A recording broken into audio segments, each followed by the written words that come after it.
If one day you discovered that the person kissing your cheek every morning was the very one silently counting down the days of your life, what would you do? The most terrifying thing is not the poison in the smoothie. It is the smile that places it into your hands. And what is even harder to believe, the one who saves you is not your best friend, not your lawyer, not your $1,000,000 security team, but the person you passed by every single day without ever truly seeing. This story is not just about betrayal. It is about the moment the mask falls and you are forced to choose: remain blind or open your eyes to survive. Daniel Carter, 42 years old, a name that once appeared relentlessly across America's top business magazines, the founder of a billion-dollar artificial intelligence company in Silicon Valley. People called him a tech genius, architect of the future, a symbol of the modern American dream. On social media, his life was the definition of perfection: a sprawling mansion in Palo Alto, glittering gala nights under flashing cameras, the newest Tesla parked in the driveway, and a beautiful wife, Olivia, always appearing with a gentle smile and captions filled with hashtags, #grateful, #blessed. Everything looked like a poster advertisement for success. Until a Tuesday afternoon that seemed perfectly ordinary. A board meeting was suddenly canceled. Daniel decided to drive home early, something that rarely happened in his packed schedule. On the way back, he even thought about surprising Olivia. Perhaps they would have dinner together. Perhaps he would apologize for the exhausting weeks he had been working. The automatic gate opened, as it always did. The house was strangely silent. And then, just as Daniel stepped through the foyer, a hand yanked him sharply into the shadows of the pantry beside the kitchen. "Don't make a sound." The voice belonged to Maya, the quiet nanny who had cared for his daughter for the past 3 years. The woman Daniel had always regarded as part of the logistics of his household, present, but never truly noticed. His breath caught. Through the narrow crack of the door, Daniel saw Olivia leaning against the marble kitchen counter. Standing opposite her was Ethan, his younger brother and the company's CFO. They were standing closer than necessary. Olivia spoke first, softly, yet clear enough to pierce through every layer of trust. "I increased the dosage in his smoothie this morning." Daniel felt his heartbeat slip out of his chest. Ethan let out a quiet laugh. "He still doesn't suspect anything?" "No," Olivia replied, her voice light, as if discussing the weather. "He thinks he's just exhausted from work." The room suddenly felt too small. The air grew thick. The dizziness during board meetings, the trembling hands while signing contracts, blurred vision during presentations. Daniel had blamed the pressure, the responsibility, the ambition. But now, each memory snapped into place, forming a chilling picture. It was not exhaustion. It was a plan. A plan blended into his protein smoothie every morning, the one Olivia handed him with a kiss on the cheek and the familiar words, "You need to take care of your health, Daniel." In that moment, what hurt Daniel most was not the thought of death. It was its intimacy. The poison did not come from an enemy outside. It came from the family dining table. And for the first time in his life, standing inside the house he had once believed to be the safest place in the world, Daniel realized he was standing at the very center of a perfect betrayal. The moment the pantry door closed, Daniel was no longer the composed CEO standing on a conference stage. He was simply a man who had just heard the death sentence pronounced over his own life. His first instinct was purely reflexive. He reached for his phone. 911, the law, the police, the system, the things he had always believed stood on his side. But before his finger could touch the screen, Maya gripped his wrist. Not hard, but firm enough. "Don't call. Her eyes were not panicked. They were coldly alert. "Your head of security? He's on their payroll." The words struck like a second blade. Daniel wanted to argue, to say the man was an old friend, the one who had protected him during tech protests, the one he trusted with the keys to his house and the codes to his security system. But then he remembered. 2 weeks ago, that same man had suggested changing the guards' schedules. 1 week ago, the rear hallway cameras were temporarily under maintenance. Everything Daniel had once dismissed as a coincidence suddenly aligned with terrifying order. "You're no longer inside the circle of control," Maya whispered, "and they know exactly what you'll do first." Daniel swallowed. In his world, money solved everything. Money bought the best lawyers. Money bought silence. Money bought loyalty. But money could also buy betrayal. They left the mansion through the back entrance, a path Daniel himself had never used. Maya's old Honda Civic sat modestly beneath the trees. No media cameras, no private driver, no luxury tracking system, just an ordinary car. As it rolled out of the gated community, Daniel still could not fully believe he was leaving his entire life behind. "Give me your phone," he said, struggling to keep his voice steady. Maya shook her head. "Take off your watch first." Daniel looked down at his wrist. The titanium Apple Watch is a symbol of precision, control, and performance. "We don't have time," she said quietly. "Everything you're wearing tells them where you are." The watch slipped from his wrist with a soft click. Then the phone, then the credit cards, then the spare car key. Each item placed into Maya's hand felt like a layer of identity being peeled away. They stopped behind a roadside gas station. No flashy lights. No one is paying attention. Maya stepped out and walked to an old metal dumpster. She did not hesitate.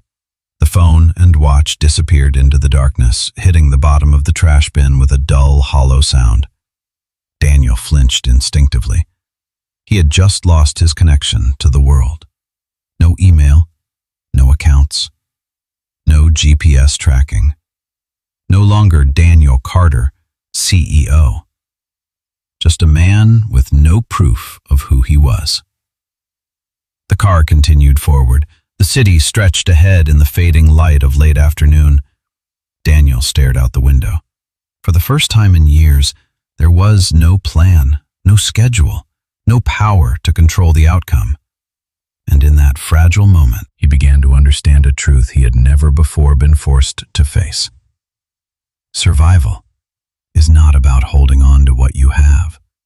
It is about letting go of it fast enough before it becomes the rope that tightens around your neck. The Honda Civic veered off the highway, moving deeper into streets Daniel had never traveled before. No more perfectly trimmed rows of trees, no more lush green lawns stretching before multi-million-dollar mansions.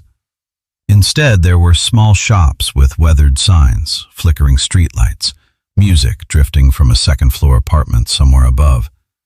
The air carried the scent of damp concrete and the lingering smell of fried oil from the corner diner.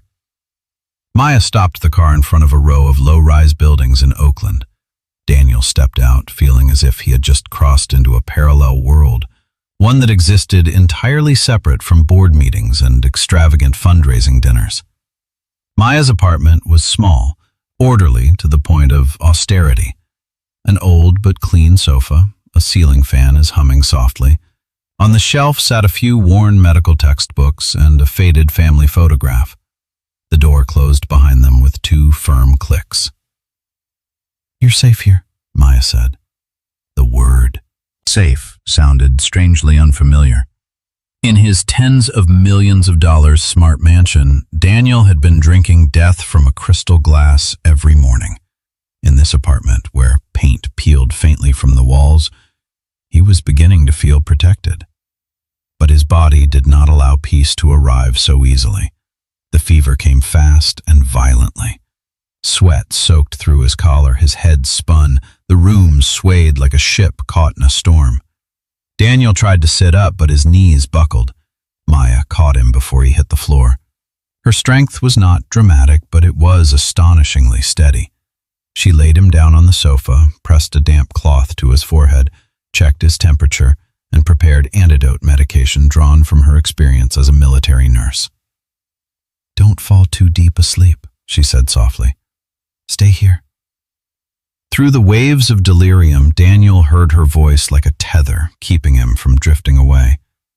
At some point during the night, he opened his eyes and stared at a ceiling far lower than the one in his mansion. The silence was so complete he could hear the ticking of the wall clock. A question scraped from his dry throat. "Why are you doing this for me?" There was no drama in Maya's eyes, no resentment, no expectation of repayment. "Because no one deserves to die in their own home," she replied, "and because the truth should not be buried just because of money." The answer was not loud, but it echoed. When the fever eased on the third day, the real pain began. Daniel lay there, more lucid now, and each memory returned with cruel clarity. In the mornings, Olivia placed the smoothie into his hands, the light kiss on his cheek, the familiar words, "You're working too much." He had smiled. He had thanked her. Not because he was naive, but because he wanted to believe that his family was still the last safe place. Now, looking around this small room, Daniel realized a truth that tightened his throat. The woman he had once regarded as staff, the one whose personal life he had rarely asked about, was the only person standing between him and a grave. He looked at Maya longer this time. For the first time, not as an employer, but as a man who owed his life. "I didn't see it," he said quietly. Maya met him with steady eyes. "What matters isn't how long you were blind. It's whether you're willing to open your eyes now." In that moment, Daniel understood that surviving the poison was only the beginning. The real battle was facing the truth he had once been too busy to see. 3 days later, as the fever receded like a tide pulling back from the shore, Daniel was no longer trembling from the poison. He was trembling from the truth. His body was weaker, but his mind was coldly alert. Maya placed an old gray hoodie and a faded baseball cap in front of him. "It's time," she said quietly. "Time for what?" Daniel asked, his voice still hoarse. "Time for you to disappear." The news had already begun spreading across tech media outlets. Tech CEO Daniel Carter reported missing. The company's stock fluctuated. Online communities exploded with speculation. Olivia appeared before the press with an ashen face, saying she was deeply worried. Ethan stood beside her, playing the part of the grieving younger brother. Daniel watched those images on Maya's old laptop, the only device not connected to his name. He did not feel anger. He felt cold. "They think I'm dead?" he asked. "Not yet," Maya replied. "But they believe you're weak, and that's enough to make them confident." Maya's plan was simple, but precise. Daniel's phone and watch had stopped transmitting at the landfill. An ATM camera nearby had captured footage of a man in a cap leaving the area that night. A theory had been planted in the air. Robbery, kidnapping, or worse. Daniel was no longer the center of the story. He had become a question mark. And question marks are harder to hunt than prey. That night they sat in the dark room, a desk lamp casting light over the small wooden table. Maya laid out the information she had quietly gathered over the past weeks: printed emails, supplemental nutrition invoices, and ambiguous messages between Ethan and a pharmaceutical supplier. "When did you know?" Daniel asked. "I started suspecting when you collapsed in the living room 2 weeks ago," Maya replied. "I used to be a military nurse. Those symptoms weren't exhaustion." Daniel said nothing. In his company, he had always taken pride in seeing 3 moves ahead. But in his own home, he had failed to see what was unfolding right in front of him. You won't return as a victim, Maya said. If you show up too soon, they'll deny everything. They'll spin the narrative. You need them to believe you've vanished, so they expose themselves. Daniel understood. In business, he had learned that sometimes the way to win a game is to make your opponent believe you've left the table. Now he was applying that lesson to his own life. The next morning, Daniel stood in front of the mirror in the small bathroom. The hoodie softened his shoulders. The cap was pulled low over his eyes. No tailored suit, no silk tie. He barely recognized the man staring back at him. And perhaps that was precisely what was necessary. "Are you afraid?" Maya asked as they prepared to leave. Daniel looked out the window where weak sunlight slipped between old buildings. "Yes," he answered honestly, "but for the first time in years, I also feel awake." Maya nodded. "Then we begin." The Honda Civic rolled forward once more, no longer a flight, but a return, in silence. Daniel Carter, tech billionaire, had vanished from the map, and a ghost was preparing to step into the final game. 1 week after the name Daniel Carter flooded headlines with the word missing, the city of San Francisco still glittered with lights as if nothing had happened. That evening was the annual tech fundraising gala, where tailored suits, shimmering evening gowns, and eloquent speeches about the future of humanity blended into the sound of jazz and the sparkle of champagne glasses. Olivia appeared before the cameras with a flawless smile. Ethan stood beside her, playing the devoted younger brother temporarily running the company amid a family tragedy. They performed their roles flawlessly.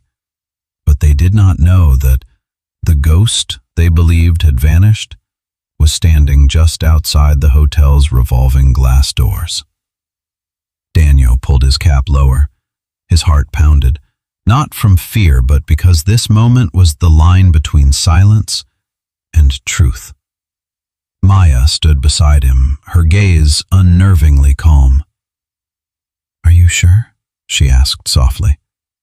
Daniel looked through the dead, transparent glass into the grand hall.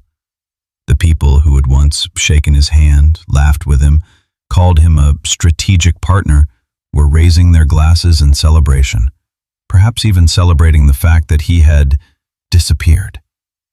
"It's time," he replied. They walked in. No one recognized him immediately. A simple hoodie among a sea of luxury suits made him look like a misplaced staff member. That was precisely what he wanted. In the corridor leading behind the stage, Daniel saw Ethan first. His younger brother was speaking with an investor, confidence radiating as if the CEO's chair already belonged to him. Then Ethan turned. The brothers' eyes met. The moment lasted only seconds, but it was enough to make everything collapse. Ethan's face drained of color. "You?" Before he could finish, he strode toward Maya, gripping her wrist in a reflex of panic. "You think you can ruin this?" His voice dropped, no longer the polished tone of a CFO before. The media. It was the voice of a man who had just seen his secret come back to life. "Let go of her!" Daniel's voice came from behind, not loud, not shouted, but sharp enough to slice through the air. Everything froze. Olivia turned around. The wine glass in her hand halted midair. Her eyes widened, not with joy at seeing her husband alive, but with the shock of a calculation disrupted. "Daniel," she whispered, "you scared me to death." The words should have carried affection. Now they sounded rehearsed. Daniel stepped closer. He looked into Olivia's eyes, for the first time not searching for reassurance. "How much did you increase the dose that morning?" he asked gently. A murmur spread around them. Ethan released Maya's wrist and took a half step back. "What are you talking about? You need rest. You're not thinking clearly." Daniel smiled, no longer naive. "I've never been clearer." At that exact moment, the large doors at the back of the class hall burst open. Firm footsteps echoed across the marble floor. The FBI entered with search and arrest warrants. The evidence had been sent beforehand. Emails, invoices, medical records. Olivia reached toward Daniel. "You don't understand. It's more complicated than—" Daniel stepped back. "No," he said. "Actually, it's very simple." The click of handcuffs closing rang out amid the rapid flashes of cameras. In that moment, Daniel did not feel victorious. He felt clear. Clear about who stood beside him, clear about who had chosen to leave long ago. And for the first time since the nightmare began, he was no longer a ghost. He was the one telling the truth. After the sound of handcuffs snapping shut, the ballroom was no longer a place of champagne and polished speeches. It became a stage of exposure, where every layer of power's makeup was stripped away beneath the blinding flashes of cameras. Olivia was led away first. Her face tried to maintain composure, but her eyes had lost the light so carefully constructed through hundreds of social media photographs. Ethan resisted, attempting to say something about a misunderstanding or a smear campaign, but his voice drowned out in the clicking shutters and the barrage of reporters' questions. Daniel stood still in the space that had opened around him. For the first time in years, he did not try to control the narrative. He simply allowed it to unfold, as it should. A reporter extended a microphone toward him. "Would you like to say something, Mr. Carter?" Daniel looked around. Once familiar faces now revealed curiosity, confusion, even fear. Not fear of him, but fear that they had stood too close to a lie without realizing it. He could have spoken about a conspiracy. He could have spoken about legal consequences. He could have spoken about company stock. But he did not. He turned toward Maya. She stood slightly behind him, by habit, like someone accustomed to remaining outside the frame. Her shoulders were straight, her gaze steady, yet there was still something cautious in her eyes, as if she had never imagined standing at the center of public attention. Daniel stepped beside her. "I almost died in my own home," he said, his voice low and clear.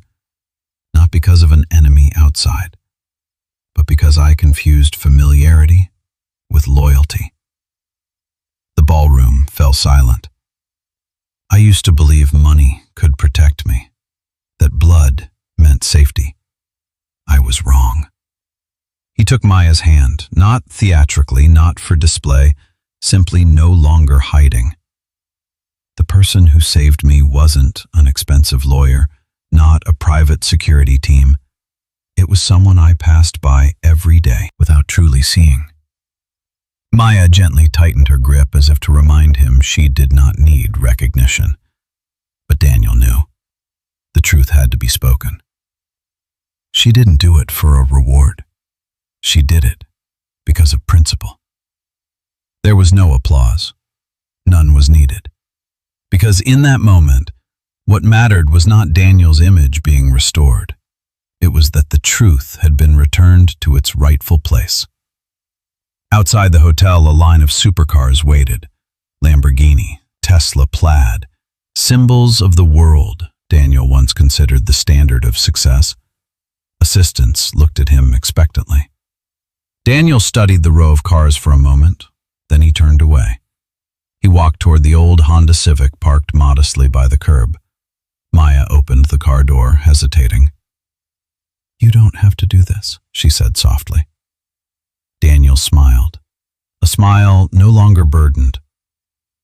"For the first time in years, I'm choosing." He sat in the passenger seat. The door closed with a simple, muted sound. Not loud, not glamorous. As the car rolled away from the lights, Daniel watched the city drift past the window. Skyscrapers, digital billboards, symbols of ambition. He spoke quietly, almost only for Maya to hear. "Wealth isn't what you keep when everything is stable. It's who remains when everything falls apart." Maya did not respond, but her eyes reflected the streetlights, calm and steady. That night, Daniel did not return to the mansion. He returned to a more straightforward truth. Not everything that glitters is trustworthy. and not everyone silent is invisible. Some loyalty does not need noise. It simply does not leave. The next morning, the media erupted. Financial news outlets changed their cover images within hours. Tech visionary missing became CEO survives murder plot. The company's stock wavered, then gradually stabilized. The board convened an emergency meeting.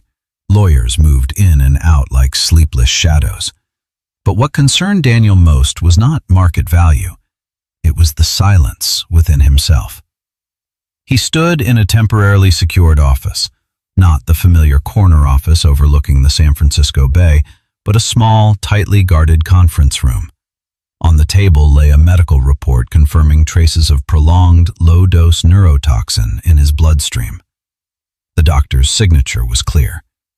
There was no longer any doubt. The truth now had legal form. His lawyers discussed lawsuits, compensation, and the company's restructuring power. The board urged him to resume the CEO position immediately to stabilize investor confidence. Daniel listened, but for the first time, he was not swept into the vortex of control. He understood something deeper. He had almost lost his life, not because he lacked power, but because he lacked awareness of what was closest to him. That afternoon, Daniel requested a private meeting with longtime staff members, those who had never appeared in the media and held no significant shares. Still, he was the quiet foundation of the company. He stood before them without a podium, without an LED screen behind him. "I believed I could see further than most," he said. "But I failed to see what was right in front of me." The room was silent. "We build technology to detect risk, to analyze behavior, to predict the future. Yet I did not apply that same awareness to my own life." He paused. "This company will continue, but from today forward, it will not be built on fear of loss, but on transparency." A few people nodded. No loud applause followed, but their eyes changed. News of the arrests continued to spread. Details emerged gradually. Secret email exchanges, suspicious transfers, disguised pharmaceutical contracts. Justice moved slowly but steadily. That evening, Daniel returned to Maya's apartment. Not to hide, but to thank her. She was making tea in the small kitchen. "Is the company stable?" she asked. "It is," he replied. "But perhaps I don't want it to be what it was anymore." Maya placed a cup of tea in front of him. "People think they have to lose everything to learn something," she said. "You only lost an illusion. That's fortunate." Daniel smiled softly. He looked around the room, the place where he had once lain between fever and fear. The place where he first understood that power did not equal safety. "Did you ever think you'd change the life of a CEO?" he asked half-jokingly. Maya shook her head. "No, I just thought I was doing the right thing." Outside the window, the city kept moving. Cars, lights, and new ambitions are born every minute. But in that small room, Daniel felt something he had never found in glass towers. Peace.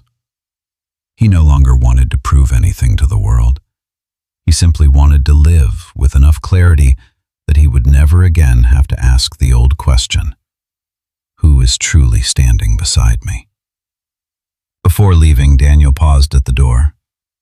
"Maybe," he said quietly, "my greatest success isn't the company.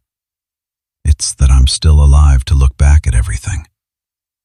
Maya looked at him, her expression unchanged. "Survival is an opportunity," she replied. "How you use it? That's the real story." And in that moment, Daniel understood that the final chapter of the conspiracy was only the beginning of another journey, one where he no longer chased the spotlight, but learned to recognize what was quiet and accurate. Some battles end with handcuffs, and some lessons remain long after the noise has faded. A few weeks after the first court hearing, everything seemed to return to normal in the way the world always does. The media found a new story. The market found a new trend. Daniel's company gradually stabilized under the interim leadership of the executive board. But for Daniel, nothing was the same. He returned to the main office in Silicon Valley early one morning. No reporters, no grand welcome ceremony, just the soft echo of his footsteps along the glass corridors, where he once walked with the confidence of a man sure of his direction. Now, he slowed down. He noticed the employees making coffee in the corner of the kitchen. The young engineers are working late at glowing screens. The janitorial staff quietly pushes cleaning carts past meeting rooms. Before, he had walked past them every day, not cruelly, but without truly seeing. Now, he paused. A nod, a thank you. Small gestures, but sincere. At the board of directors meeting, Daniel made a decision that surprised many. He would not immediately reclaim complete control. "I will return," he said, "but not to control everything. I will return to rebuild how we see people." He proposed changes to the internal structure, greater transparency, more independence, less concentration of power in a single individual. One board member asked, "Aren't you afraid that will make you weaker?" Daniel smiled faintly.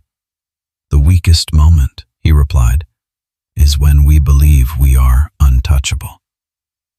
It was not a PR strategy. It was the truth. That afternoon, Daniel stopped by Maya's apartment, no longer as the man who had been saved, but as someone ready to begin something new. She opened the door with her usual calm expression. "Still busy?" she asked. "Not as busy as before," he answered, unlearning how to slow down. They sat across from each other at the small wooden table. No noise, no cameras. Daniel placed an envelope on the table. "I want you to have a choice," he said. "If you want to continue working with me, I would value it greatly. If you want to pursue your own path, I support that too." Maya looked at the envelope for a moment, then gently pushed it back toward him. "I didn't save you for a position," she said. "I only wanted you to remember what you learned." Daniel nodded. "I won't forget." Outside, the city still shimmered with lights. New ambitions were being formed inside glass towers. But in that small room, there was a different kind of stillness. A wealth that could not be measured in stock prices or contracts. Daniel looked at Maya and spoke softly. "I used to think success meant building the biggest thing. Now I understand. Sometimes success is holding on to what is right." Maya smiled. Not the smile of someone who had won, but of someone who knew she had done what was right. The story did not end with applause or stage lights. It ended with a quiet realization that betrayal can destroy an illusion, but loyalty can rebuild a person. And sometimes a second chance does not come from a miracle. It comes from having the courage to open your eyes and the humility to see the people who were always there. Time has a strange way of softening the noise, but never erasing the lesson. 3 months after the trial, Daniel Carter no longer appeared across headlines as he once had. Exclusive interviews became fewer. Red carpet photographs grew more sparse. The company continued to operate. New projects launched, investors still held meetings, but Daniel was no longer standing at the center of every spotlight. He began spending more time on the things he had always postponed: dinners with his daughter, uninterrupted by phone calls, morning walks without meetings cutting in, and conversations that did not revolve around growth metrics. One weekend afternoon, Daniel drove through Oakland, the place where he had once hidden during his darkest days. No motorcade, no private driver, just him, alone, in an ordinary car. He stopped in front of Maya's former apartment building. She had moved to a more spacious place, not because of the money he had given her, but because of a new job she chose herself, training community healthcare workers and supporting families in difficult circumstances. When Daniel met her again, there was no sense of debt, only respect. "You look different," Maya observed. "Maybe because for the first time I'm not trying to prove anything," Daniel replied. They sat in a small cafe nearby. No one paid attention to them. No one recognized that the man sitting there had once been the center of a major scandal. And that, more than anything, made Daniel feel lighter. "I used to think I needed to build something extraordinary to be worthy," he said, looking into his steaming cup of coffee. "Now I realize the most extraordinary thing might simply be living rightly." Maya did not respond immediately. She watched the flow of people passing beyond the glass window. "You were given a second chance," she said slowly. "Not everyone gets one. What matters is what you do with it." Daniel nodded. He had decided to establish a foundation to protect employees from abuse of power within corporations. Not loudly, not for branding. Just a quiet structure designed to shield those who were often overlooked. And perhaps that was the fundamental transformation. That night, back home, Daniel stood by the window watching the city glow. He remembered the moment he heard the fateful words in the marble kitchen. If he had not come home early that day, if Maya had not pulled him into the shadows, if he had continued believing in outward perfection, everything might have ended differently. He placed his hand against the cold glass. "Life doesn't collapse when we lose money," he murmured. "It collapses when we lose the ability to see the truth." But he had seen it, and that changed everything. Not because he survived, but because he learned how to live without illusion. Some people become wealthier after a crisis. Daniel was different. He became more awake. And sometimes that is the rarest wealth of all. Some stories end with a verdict. Some stories close with a headline. But this story does not end there. It pauses on a very ordinary morning. Daniel wakes as sunlight filters through the curtains. No blaring alarm, no urgent emails, no schedule packed with meetings. He pours himself a glass of water. Just water. No smoothie. No perfect ritual anymore. He watches the clear liquid catch the light and suddenly understands. Some things become safer the simpler they are. The outside world keeps turning. Technology keeps advancing. New ambitions are still ignited inside glass towers. But Daniel no longer chases that pace at any cost. He has learned to observe more, to listen more, to trust, but not unthinkingly. Sometimes he still remembers standing in that dark pantry, hearing the person he loved most whisper about dosage levels. That pain has not disappeared, but it no longer controls him. It has become a reminder that betrayal rarely arrives with noise. It comes wrapped in familiarity. And true loyalty rarely performs for attention. One day, during a conversation with a group of young employees, Daniel is asked, "If you could go back, what would you change?" He thinks for a long moment. "Perhaps I would learn to look more carefully at the people closest to me," he says, "and never judge anyone by their position in the room." The room grows quiet, because everyone understands. This is not just business advice. It is a warning about how we live. Some people pass through our lives quietly.